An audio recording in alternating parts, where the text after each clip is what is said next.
Rendu de la 4e réunion ordinaire du Conseil des ministres. Ce vendredi 4 octobre 2019 s'est tenue à l'immeuble du gouvernement la 4e réunion du Conseil des ministres sous la direction du professeur Sylvestre Ilukamba, Premier ministre, chef du gouvernement.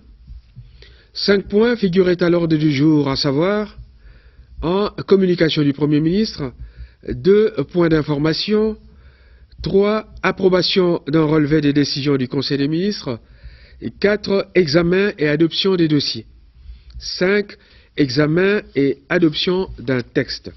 Point 1 de la communication du Premier ministre. La communication du Premier ministre a porté sur le point suivant. 1.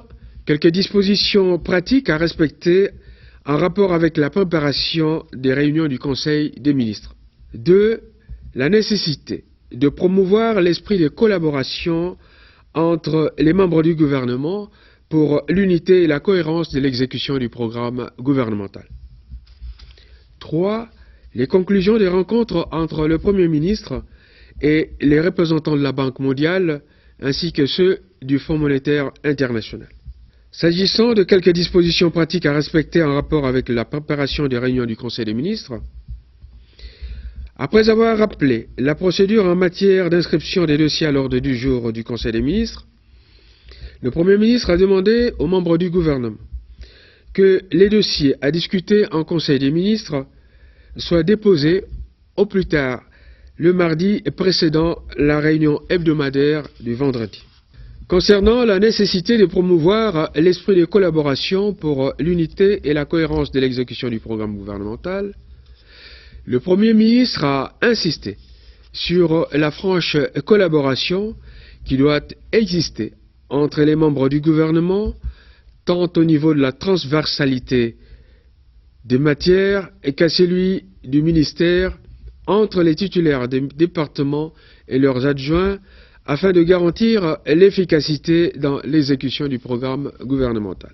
Concernant les conclusions des rencontres entre le Premier ministre et les représentants de la Banque mondiale ainsi que ceux du Fonds monétaire international, il vous souviendra qu'une mission du Fonds monétaire international avait séjourné en République démocratique du Congo en juillet dernier dans le cadre de la mise en place d'un programme économique et des préparatifs du budget 2020. À la suite de cette mission, le Premier ministre a rencontré à Kinshasa, au courant du mois de septembre 2019, des délégués du Fonds monétaire international et ceux de la Banque mondiale. On peut retenir de ces rencontres ce qui suit. 1. L'examen de facilité élargie sera examiné ultérieurement. 2. Le Fonds monétaire international examinera dans 6 mois un programme à court terme avec le gouvernement. 3. La mobilisation des ressources en rapport avec l'épidémie à virus Ebola est renvoyée à plus tard étant donné que d'autres partenaires sont déjà intervenus. À ce sujet, le Premier ministre a insisté pour que les dossiers à discuter avec les institutions de Bretton Woods soient minutieusement préparés au niveau des instances politiques de manière à tracer des orientations claires pour les travaux des experts. C'est ainsi qu'il a demandé au ministre de préparer d'ores et déjà les missions à venir. S'agissant de points d'information, concernant le ministère de l'Intérieur, Sécurité et Affaires coutumières, il y a lieu de noter ce qui suit s'agissant de l'État et de l'administration territoriale. Le vice-premier ministre a informé le Conseil de points suivants. Tout en reconnaissant que le calme règne dans l'ensemble du territoire national, le vice-premier ministre a fait part au Conseil de ce qui suit. L'insécurité persiste dans la partie Est suite à l'activisme des groupes armés locaux et étrangers. Des cas de criminalité urbaine sont signalés dans les grandes agglomérations. Dans certaines provinces, on enregistre des mouvements de revendication, des cas d'épidémie et des catastrophes causées par des pluies diluviennes, de même que les mouvements de retour volontaire et d'expulsion de nos compatriotes de certains pays voisins ont été enregistrés. Par ailleurs, le vice-premier ministre a énuméré quelques faits saillants ci-après. Des appels de tous bords invitant à des mesures d'encadrement efficaces pour la bonne réussite de la gratuité de l'enseignement de base.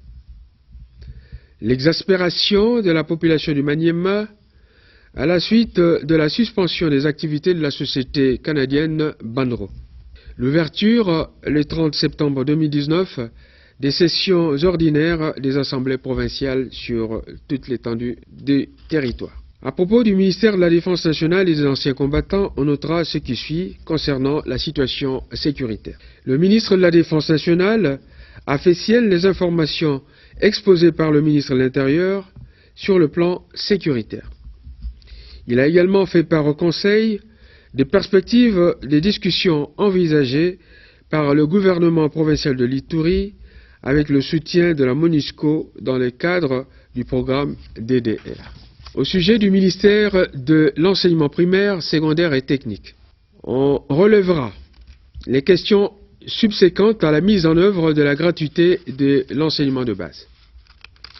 À ce propos, le ministre d'État en charge de l'enseignement primaire, secondaire et technique a exposé sur l'impact et les conséquences de la décision concernant la gratuité de l'enseignement de base. Il a fait remarquer qu'il y a un afflux important de nouveaux élèves dans l'enseignement public.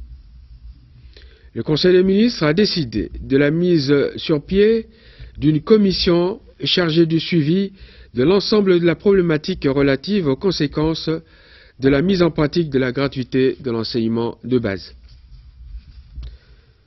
S'agissant de l'approbation d'un relevé des décisions du Conseil des ministres, il s'agit en l'espèce d'un relevé des décisions prises lors de la 3e réunion ordinaire du Conseil des ministres du 27 septembre 2019. Après lecture, le relevé des décisions prises lors de la 3e réunion du Conseil des ministres du vendredi 27 septembre 2019 a été adopté. Concernant l'examen et l'adoption des dossiers, on notera en ce qui concerne le ministère du Plan. Le vice-premier ministre, ministre du Plan, a exposé deux sujets, à savoir la réalisation du 2e recensement général de la population et de l'habitat, RGPH2 en sigle, en République démocratique du Congo. 2. L'état des lieux du processus d'élaboration du Plan national stratégique du développement, PNSD en sigle.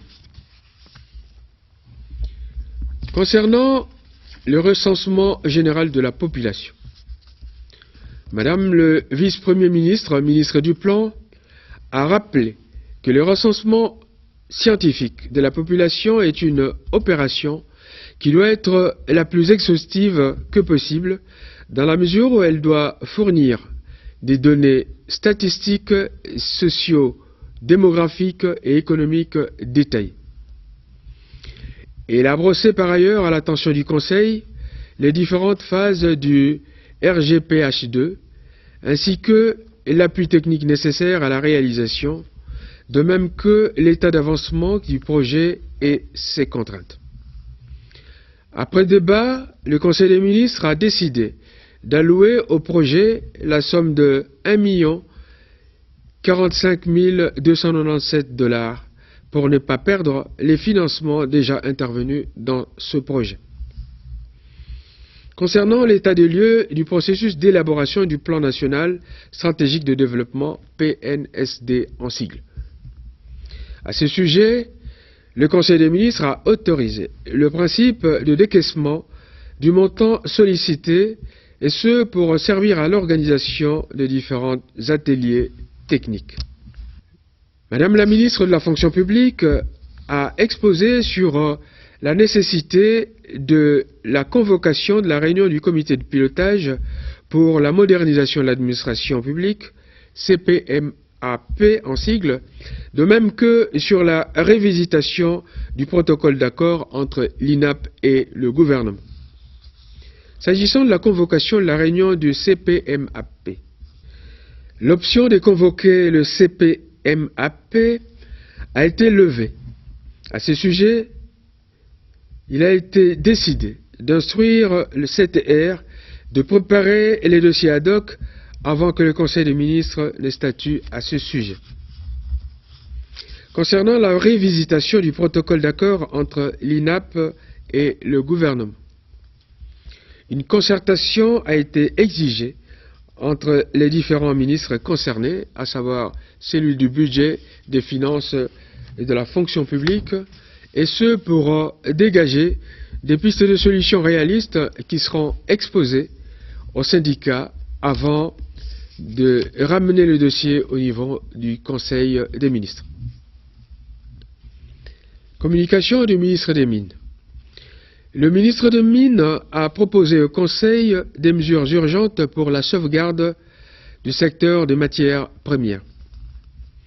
Après examen, le Conseil des ministres, tout en reconnaissant la pertinence des motivations économiques à la base de cette réflexion, a déclaré que celui-ci soit rapidement approfondi dans ses aspects juridiques afin que le Conseil décide de son adoption à une prochaine réunion. S'agissant de l'état des lieux de ministère, les états des lieux de ministère ont été adoptés moyennant compléments éventuels d'autres éléments à transmettre au secrétaire général du gouvernement par les ministres. En ce qui concerne l'examen et l'adoption des textes, ce point a concerné particulièrement le ministère de l'Intérieur, Sécurité et Affaires coutumières. Il s'agit principalement du projet de décret portant réglementation des escortes et la garde des autorités civiles, militaires et policières en République démocratique du Congo. Ce projet de décret a été renvoyé à l'examen préalable de la commission interministérielle permanente compétente avant délibération en Conseil des ministres. Commencée à 10h40, la réunion s'est terminée à 16h20. Je vous remercie.